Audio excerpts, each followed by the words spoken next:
आप सभी का स्वागत है इस वीडियो में। देखिए, ये हमारा चैप्टर नंबर 2 धातु एवं अधातु। धातु किसे कहते हैं और अधातु किसे कहते हैं, तो सबसे पहले मैं आप लोगों को रफली समझा देती हूँ। धातु जो होती है वो चमकीला होती है, जैसे आप लोगों ने लोहा, टीन ये सब देखा है ना, ये सब धातु हैं। और अधातु वो होती है जैसे प्लास्टिक, रबड़, ये सब अधातु होती है। तो मेनली इसका डेफिनेशन आप लोग तो ऐसे ही नहीं लिख दीजिएगा एग्जाम में।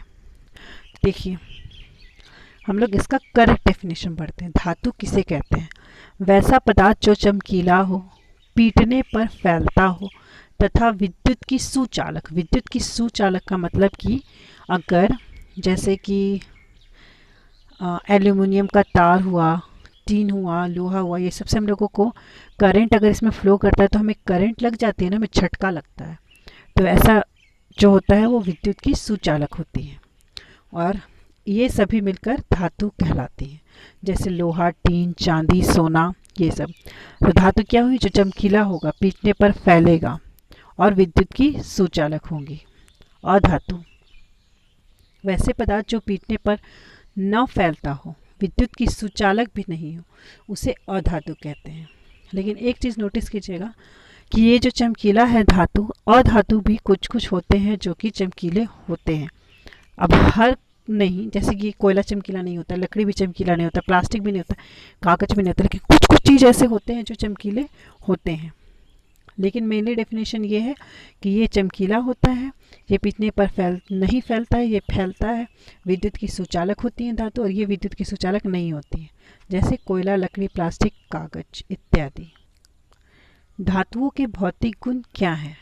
मतलब कि वो कैसा दिखता है, उसकी अवस्था क्या होती है, ठोस होता है, द्रव होता है, गैस होती है, वो चमकता है कि नहीं, पीटने पर फैलता है कि नहीं, लचीलापन होता है या नहीं, वही सब इसमें देखेंगे। देखिए, धातुओं के भौतिक गुण, दिखावट, वो कैसा दिखता है, भौतिक अवस्था उसकी क्या है, चमक, आघात वर्धनीयता, मतलब पीटने पर फैलेगा, लचीलापन, ध्वन्यात्मक, पीटने पर आवाज़ देगा, उष्मा चालकता, विद्युत चालकता, ये सब क्या है? धातुओं के भौतिक गुण। इसको आप लोगों को याद करने की जरूरत नहीं, बस समझने की ज़रूरत है। और धातुओं के भौतिक गुण ये होती हैं गैर चमकदार, भंगुरता, टूटने योग्य, अध्वन्यात्मक, मतलब कि ध्वनि नहीं निकलती है। प्लास्टिक को आप पीटते हैं तो क्या ध्वनि निकलती है? नहीं ना। विद्युत के कुचालक, उष्मा के कुचालक।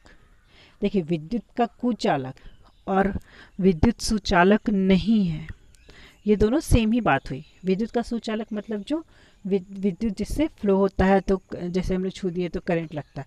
अब प्लास्टिक से अगर आपके हाथों में प्लास्टिक लगा हुआ हो और आप विद्युत के जो तार हैं उस पर अगर आप लोग छूते हैं तो आप लोगों को करंट नहीं लगेगा। अब विद्युत तार जो होते हैं, अगर मान लीजिए वो कहीं पर से टूटे हुए हैं तो हम लोगों को करंट नहीं लगेगा, तो उसको बोलते हैं विद्युत के सुचालक, कुचालक। और विद्युत सुचालक क्या हुए? जिससे हमें करंट लगेगा। द्रव अवस्था में पाए जाने वाले धातु का नाम बताएं। द्रव अवस्था में पारा, हम लोग की जो थर्मामीटर में जो होता है ना, लिक्विड टाइप का, वही होता है पारा। तो द्रव अवस्था में पाए जाने वाले धातु का नाम क्या हो गया? पारा। 6 नंबर क्वेश्चन, कौन सी धातु विद्युत की सबसे उत्तम सुचालक है? चांदी। हमारा जो चांदी होता है, जो वो विद्युत की सबसे अच्छी सुचालक होती है। कौन सी एकमात्र अधातु है जो विद्युत की सुचालक है? अधातु भी है और विद्युत की सुचालक है, गौर कीजिएगा। अधातु जो होता है वो तो विद्युत की सुचालक नहीं होती है, बट यहाँ पे बोला है अधातु जो विद्युत की सुचालक होती है। इसका मतलब कोई एक है जो अधातु भी और विद्युत की सुचालक भी है, तो वो होती है ग्रेफाइट। द्रव अवस्था में कौन पाया जाता है? धातु पारा। सबसे उत्तम सुचालक धातु जो है वो चांदी है। एकमात्र धातु जो विद्युत की सुचालक है, ग्रेफाइट। सोडियम को केरोसिन में डालकर क्यों रखा जाता है? सोडियम अति अभिक्रियाशील होते हैं जो वायु के संपर्क में आने से अभिक्रिया कर लेते हैं। सोडियम जो होता है वो तुरंत रिएक्ट कर लेता है, इसलिए हम लोग उसको क्या रखते हैं? केरोसिन के तेल में, क्योंकि वो वायु के संपर्क में आएगा तो तुरंत अभिक्रिया कर लेगा, इसलिए हम लोगों को उसमें केरोसिन में डाल के रखना चाहिए। धातु और अधातु के किसके गलनांक और क्वथनांक उच्च होते हैं, मतलब जल्दी वो फ्रीज भी हो जाएगा और बहुत जल्दी वो लिक्विड के फॉर्म में भी हो जाएगा, या फिर जिस भी फॉर्म में हो जाएगा। जैसे कि लोहा को पिघलाया गया तो वो जल्दी पिघल जाएगा या फिर देर से पिघलेगा, ये सब आप लोगों को कैसे पता चलेगा? यही और उसके बाद फिर लोहा को जब पिघल गया तो उसके बाद फिर से उसको कोई प्लेट के आकार के रूप में ले आए, तो वो वही सब होता है गलनांक और क्वथनांक। तो धातु और अधातु में किसके गलनांक और क्वथनांक उच्च होते हैं? तो धातुओं के। उस मुलायम धातु का नाम जिसे चाकू से काटा जा सकता है, ये होता है सोडियम। एक उच्च आघातवर्ध धातु जिसका उपयोग खाद्य पदार्थ को पैक करने के लिए किया जाता है। आप लोग चाउमीन खाते होंगे, चाउमीन आप लोग बाहर खाने जाते होंगे तो आप लोगों ने देखा होगा एल्यूमिनियम टाइप की एक टिफ़िन टाइप की कटोरी होती है, उसमें हम लोगों को चाउमीन पैक करके मिलता है, फिर कोई सब्जी भी होती है एल्यूमिनियम में मिला जाता है। वो क्यों होता है? क्योंकि वो खाद्य पदार्थ को खराब होने से बचाता है, इसीलिए हम लोग एल्यूमिनियम का उपयोग करते हैं।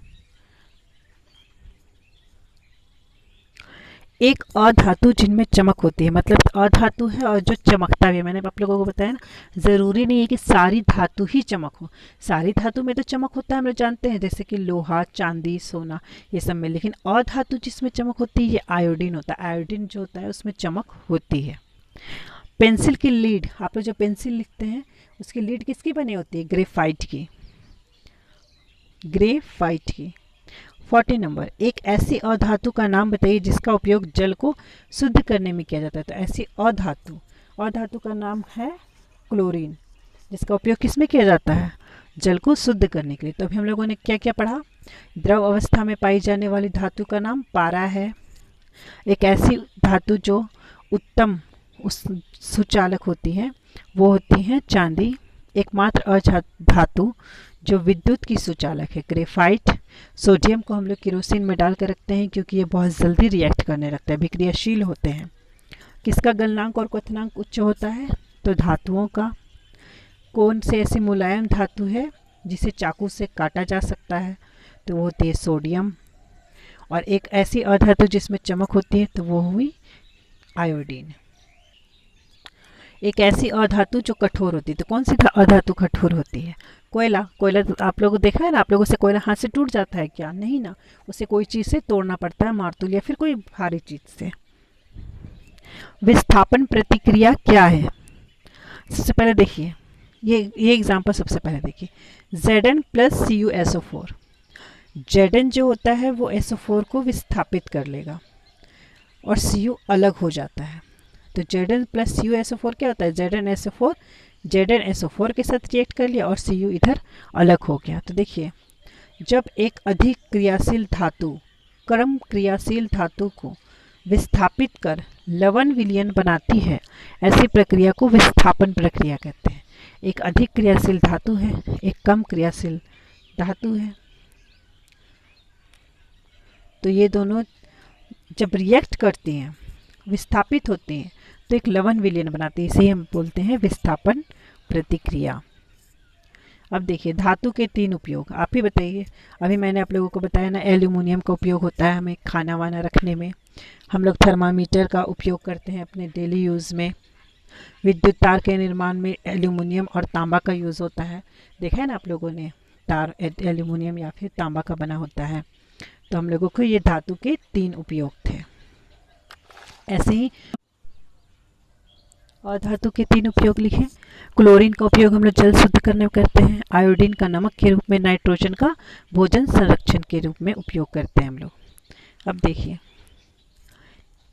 क्या होता है जब तनु सल्फ्यूरिक अम्ल कॉपर सल्फेट पर डाला जाता है। तनु सल्फ्यूरिक अम्ल को हम लोग कॉपर सल्फेट पर डाल रहे हैं तो क्या होगा? कॉपर प्लेट पर डाला जाता है। सल्फ्यूरिक अम्ल H2SO4 में हाइड्रोजन होता है जो कॉपर से कम क्रियाशील होता है, मतलब ये अधिक क्रियाशील है और ये कम क्रियाशील है। इसलिए कॉपर जो है वो हाइड्रोजन को विस्थापित कर लेता है, कॉपर हाइड्रोजन को विस्थापित कर लेता है। तो क्या बनता है? CuSO4 और अलग से क्या बच जाता है? Hydrogen H2। क्या आप नींबू के अचार को एल्यूमिनियम के पात्रों में रख सकते हैं? अब खुद बताइए, आप नींबू के अचार को एल्यूमिनियम के पात्रों में रखते हैं क्या? नहीं ना। देखिए, नींबू के अचार में अम्ल होता है जो एल्यूमिनियम से अभिक्रिया कर लवण और हाइड्रोजन बनाता है।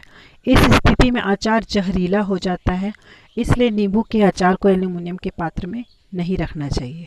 नींबू के अचार में क्या होता है, वो खट्टा होता है, तो उसमें क्या पाया जाता है, अम्ल। तो ये क्या बनाता है, लवण और हाइड्रोजन। इस स्थिति में अचार जहरीला हो जाता है, इसलिए नींबू के अचार को एल्यूमिनियम के पात्र में नहीं रखना चाहिए। 21 नंबर, एल्यूमिनियम की पन्नी का उपयोग खाद्य सामग्री को लपेटने में क्यों किया जाता है? एल्यूमिनियम संक्षारण विरोधी होती है, इसलिए इसे पन्नी में रखा जाता है खाद्य सामग्री को, जिससे नुकसान नहीं पहुंचता। ये तो आप लोग जानते हैं। धातु और अधातु में अंतर स्पष्ट करें। देखिए, धातु विद्युत की सुचालक होती है, अधातु विद्युत की कुचालक होती है। ये क्या होती है, उच्च आघातवर्ती होती है और ये निम्न आघातवर्ती होती है। इसमें ऊष्मा की सुचालक होती है, यह ऊष्मा की कुचालक होती है। इसका गलनांक उच्च होता है, इसका क्वथनांक निम्न होता है। तो हम लोगों ने इस पूरे चैप्टर में हम लोगों ने क्या क्या पढ़ा कि धातु जो होती है वो चमकीला होती है, आघातवर्ती होती है, इसे पीटने पर यह फैलता है और विद्युत की सुचालक होती है। और धातु जो होती है वो पीटने पर नहीं फैलता और ये विद्युत की कुचालक